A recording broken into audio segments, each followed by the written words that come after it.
Good morning. Nandito ako sa backyard. Kine-check ko itong mga fruit-bearing trees ko kung mayroong nabuo. Actually, it's too early to tell kasi katatapos lang siyang mamulaklak. Hindi pa natin alam kung mayroong mabubuong bunga. Ayan o, mga bulaklak ng plum. Hindi ka makita kasi masyadong maliwanag.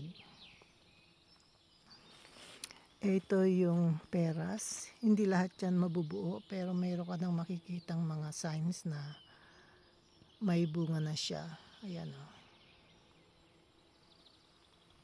Marami na yung 5 mabubuo dyan kasi tingnan nyo naman yung puno, ang liit-liit. So ito na yung waste ko. Anuhin yan, lilinisin. Mayroon akong pangtanggal ng mga weeds. Ito yung peach tree. Dalawa ito magkatabi pero ito yung pinaka luma. Siguro mga 5 years, 8 years na yan. Yung nasa dulo yan, ano yan, plum tree. Alam mo, ang daming bees ngayon. Siguro mayroong mga bee farm dito sa paligid. Ito yung next na peach tree. Second, tatlo yan eh. Ito naman yung red currant. So, ito yung gumagapang na yan, kiwi yan. Matagal ko na yan tinanim, siguro 2 years ago or 3 years ago. Pero, hirap mabuhay, siguro gawa ng weather or kulang. Kailangan kasi yan may balag eh. Wala man akong balag. Gusto ko lang siya gumapang dyan sa areang yan. So, lalagyan ko siguro pagdating ng araw. Ayan, may mga bumblebees pa. Etong azalea, malapit ng mamulaklak. Ito yung limelights hydrangea. Ano pa yan? Beginning ng summer. Tsaka yung iba dito, wild raspberries. So, nandito tayo sa likod na likod. Yung dating forest na 10 na lang yung pine trees na nakatanim dito. Ito yung mga tinanim kong bagong pine tree. 1. Tasan yung isa? 2.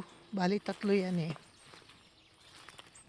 Tapos yung iba, matagal ko nang tinanim. Hirap tumubo kasi wala namang araw dito eh. Shaded area to, no? Ito pa pala yung isa. So, lilinisin ko yan. Tingnan nyo naman. So, ito yung siguro 7 years na yan nakatanim. Pero lumaki na. Ayan, no? Doble ko na yung laki. Sure na tutubo na yan. I mean, lalaki na yan. Malaking malaki. So, mga 5 years pa yan. Mataas na yan talaga. So, ito yung mga cuttings ko ng roses. Dito ko na nilagay kasi hindi siya pwedeng maarawan. Shaded lang yung lugar niya. Ito naman, tumubo matibay, matira matibay. Kung tutubo siya, okay. Kung di siya tutubo, gagawa ulit ako. Ang dami kong cuttings ng roses. Every year, nagkakatakot. Tsaka mga, ang pangalan niyan, lavender. So, ito yung mga tira-tira ng, ano ba yan, kale. Last year, yung iba hindi ko na pinuputol. Nahayaan ko lang lumaki. So, hinahayaan ko lang ditong tumubo siya. After 1 year, pag malago na, tsaka ko siya ililipat sa lupa. Ayan yung mga roses. Ito, tong maliliit na to is pinutol to ng hardinero eh. 2. Birch tree ang 2 yan. Bali 3. 1 taon pa siguro, tapos lilipat ko na siya sa lupa. No, ito birch tree din to. Siguro 3 taon niya na to. Pero ano na yan, buhay na yan. No, ito na. Tayo, nasa likod pa rin tayo. Ito na yung rhododendron, lilacs, hosta, rhododendron. Gusto ko nga mag-cuttings nito, ilalagay sa base. Hindi ko na maharap. Kasi palagi kaming nasa labas. Nandito yung anak ko. Naglalakwat siya kaming 2. Wala, nasira na tong raised bed ko. Ito na yung raised bed ko. Ayan na yung patatas. Nagtutubuan na. Tapos, ayan pa rin yung patatas. Nagtanim ako dito ng peas. Ayaw ng ibon. Kinakain nila. No, siguro kung may mabuhay dyan na 2-3, okay lang. So, ito naman, garlic. Hindi ko na yan tinanim. Tumubo na lang dyan. Hindi ako nagtanim ng garlic ngayon kasi hindi ko na naharap. Hindi ko alam kung ano ito. Tinanim ko ito eh. Lately lang. Parang walnut. Walnut siguro yan. Titingnan natin. Baka yan yung malaking walnut. Kasi minsan, nagtatanim ako ng mga walnut sa buto. No, ito na yung ginawa kong part ng garden at pinanggalingan ng namatay na boxwood. Tapos ito na yung vigilia. Siguro 2 weeks pa to. Kasi summer flowers yan eh. Ito yung azalea, rhododendron. Sunod-sunod na yan. Pagkatapos nung puti. Kasi nasa puti pa tayo, no? Puti yun nasa likod, yung dinaanan ko kanina. Puti yun. Tsaka ito, puti din. Ayan o. So, ito na itsura ng garden. Pag ganitong panahon. Yung grass naka-recover na kasi 3 araw nang umuulan eh. Ang daming bees. Ang daming bees talaga. Tsaka nakikita niyo yung beauty niya ngayon. Kasi kanina very cloudy. Kanina ko pa gustong maglakad dito sa garden at mag-video ng mga latest na updates. Sobrang cloudy. Tsaka madilim, basa-basa pa. Ito yung azalea. Ito yung rose. Ito yung tirang namatay na lilacs na kulay puti. Pero hayaan ko na yan tumubo. Hindi ko na yan tatanggalin. Tsaka ito yung snowballs vivarium.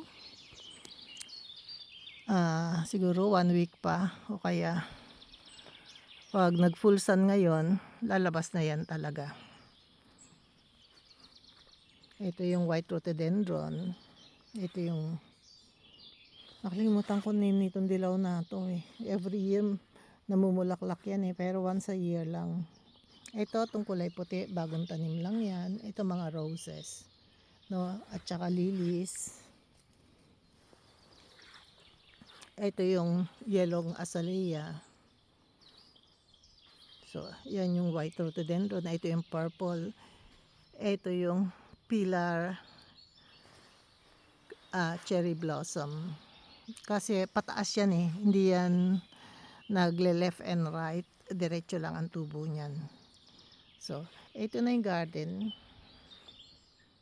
Yung grass mag-improve na yan kasi umulan na. Tsaka nalagyan ko na ng fertilizer. Nasa peak season na tayo ng garden kasi ang pinakamagandang part ng season is spring. Pag spring, naglalabasan lahat ng bulaklak. Lahat ng pwedeng mamulaklak na halaman, mamumulaklak talaga. Tingnan nyo dito kung gaano karaming bulaklak. Nasa likod na tayo. Buti pumunta ako sa likod kasi papakita ko sa inyo yung ginawa namin ng anak ko na composter. Kasi kung ako lang mag-isa, siguro hindi ko kaya. Yan yung compost ng kapitbahay namin. Ito yung sa akin. Ito yung bagong gawa. No? Ginagamit ko na, nilalagyan ko na ng laman. Oo, ayan o.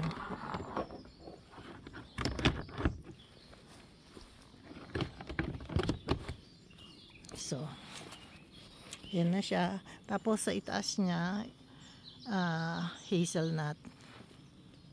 So, diyan ko na nilagay katabi ng composter ko dito. Ito yung luma ko. Matagal na to, 20 years na to. Siguro ako rin gumawa niyan eh. Kasama ko ang kapatid ko. Ito, hinaharvest ko na. Ito, tapunan ko yan ng garden waste. Tapos ito, kitchen waste. No, yung mga nabubulok. Tsaka may amoy para hindi kainin ng daga. Tapos, pag na bulok na yan at naging lupa, iaangat lang yan, dyan lalabas yung mga lupa, dyan mo kukunin. No, para hindi na siya iaangat ng buo. Pareho dito. Ayan, oh. Ganyan lang siya.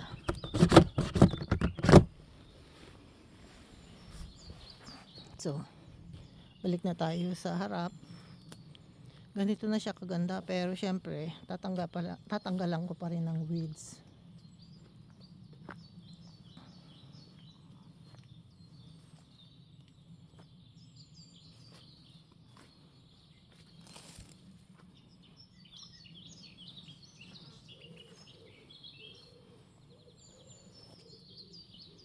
Mga ibon, maingay na. Ito yung dark color ng rhododendron, ito yung light. Magkatabi talaga sila. Tapos yan yung mga japonica. Sa taas niyan, yan, walnut yan. Isa, dalawa. Dalawang puno. Ito binili ko ng grafting na puno. Itong nasa kanan na puno ng walnut. Tinanim ko yan sa buto 12 years ago. Pero ilang beses nang namunga, every year namumunga. Itong isa, itong nasa gitna, snowballs yan, vivarium. Tapos itong mga nakakalat ditong mga tinali-tali ko, nilagyan ko ng brace, blackberries yan. So, ito, tsaka yun, tsaka mayroon pang isang malaki doon. Gooseberries, yung dalawang punong yan, diretso, blueberries. Ang dami mamunga niyan, tsaka lalaki ng bunga noon. Ngayon, nung naging shaded na, ito, lilacs.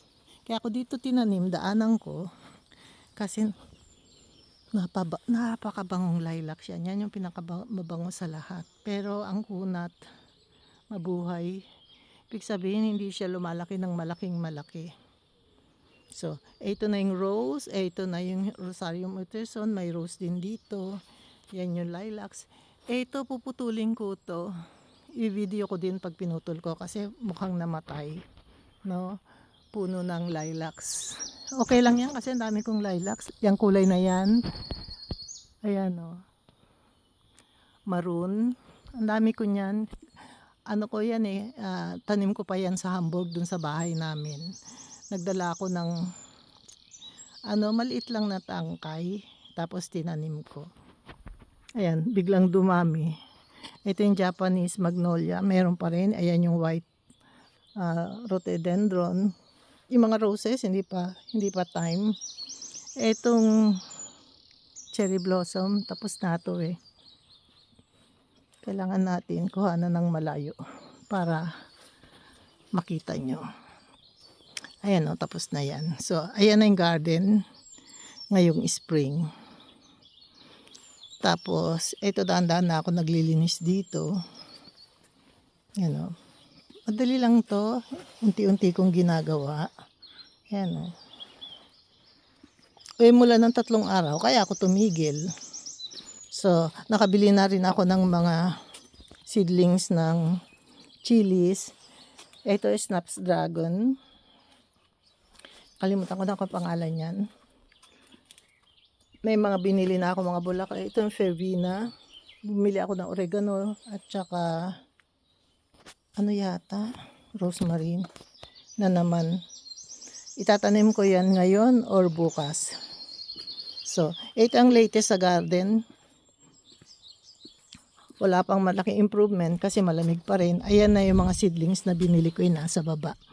Seedlings ng tomatoes, chilies, Hokkaido na pumpkin, kohlrabi, lettuce, zucchini, at saka chilies yata yun. O, mga chilies. So, ito yung chives, mga strawberries, ito, red beets, tsaka parsley. So, yan pa lang ang latest na nagagawa ko. Kasi malamig pa rin dito, kaya bihira pa akong bumili ng mga halaman. Mga strawberries yan, nagumpisa ng mamunga, pero makikita lang natin ang bunga pag naging red na yung bunga na hinog. So, ito na yung garden. Yung green, yung grass, mabilis lang yan mag-green. Isang linggo lang yan, green kagad. Kasi nalagyan na ng fertilizer eh. Thank you, salamat. Pag nagustuhan nyo, mag-like, mag-subscribe kayo. At mag-comment kayo para makilala ko kayo. Ito na yung mga tinanim kong lavender, yung mga pinagputulang ko. Yan na siya. So, mga 1 week, 2 weeks pa, ililipat ko na yan sa likod para hindi siya maarawan. Para tumubo siyang, mag-continue siyang tumubo. Ito na yung rose. Ito yung poppies. Ayan, may konti na akong tinanim ng mga bulaklak. Ayan o. So, mapupuno to ng mga flowering plants. Hindi na tayo pupunta sa likod. Thank you, salamat. Ito, euphorbia to eh. Isang kulay lang yan, kasi yan lang naman ang gusto kong kulay. Sa dami na ng magagandang kulay ng roses, hindi na ako bumili ng extra pang kulay ng euphorbia. Ito mga kale, ano ba yan? From last year. Ayan, namumulaklak na siya. So, papatayin ko yan or palalakihin ko or bubutuhin ko. Hindi ko alam. So, thank you so much. Bye and God bless.